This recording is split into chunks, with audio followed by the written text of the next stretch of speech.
Now, this past week was when we were supposed to be having our forum on the future of the BBC, but unfortunately, of course, we had to postpone it due to the coronavirus.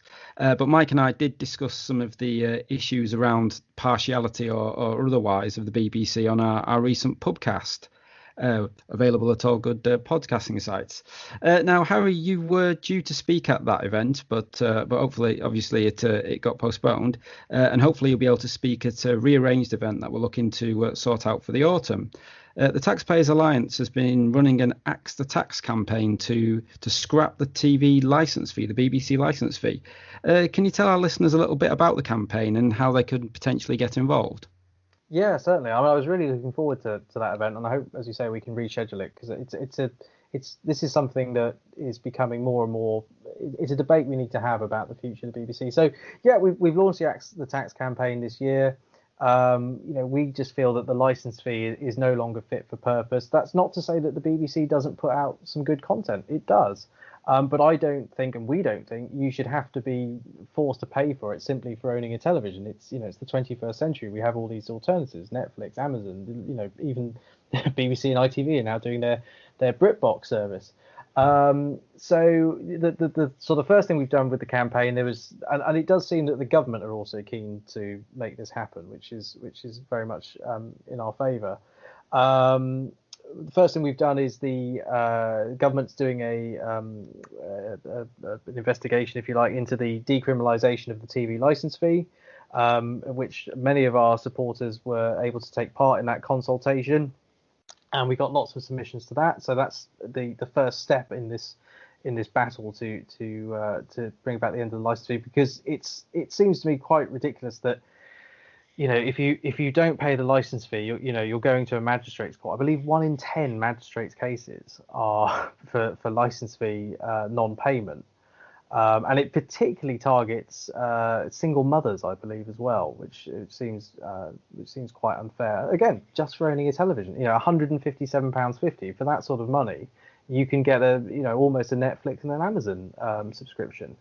And it's not like I'm a sports fan.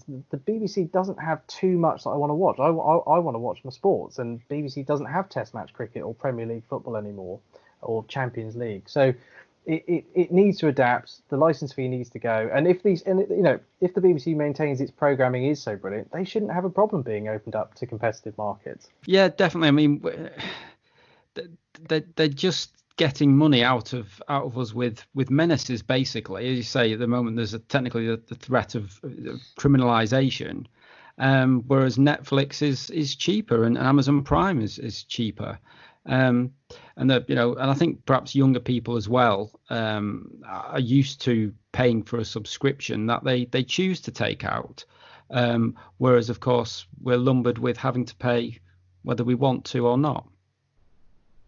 Yeah, I mean, there is a case. I could argue that if the BBC was, a really stripped down service, it just focused on news and some of that sort of soft power stuff that we see with the BBC World Service, this might not be an issue. I mean, if the license fee was only £40 a year, we probably wouldn't be having this conversation. There would still be some correct questions about, is this fair? Should you have to pay for something that you don't necessarily want? That fact would still maintain, but I think that what I hear from a lot of people is that they believe that the BBC has a bias.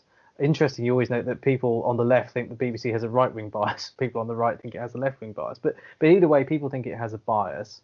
They don't necessarily. I mean, it still is a trusted source of news, but there's a lot of people who don't feel it's that way anymore, and they would quite frankly like to see the back of it. I mean, we're not advocating that the BBC just goes away completely. We're just saying it has to change its funding model, because on a personal level, I do think it has a role to fill, but I think they really need to stick to their original mandate. No, see, there's something here as well. You say about the bias. It's really struck me when I speak to people these days how often there are people that watch the BBC and people that don't watch the BBC. They sort of sometimes split along Brexit lines and other political lines. But there's so much of the content that comes out of the BBC. Not only do I not watch because I just don't happen to watch that much telly, I deliberately wouldn't want to watch BBC content, and I certainly don't feel I should be forced to pay for it. So, Harry, how could people get involved in the campaign?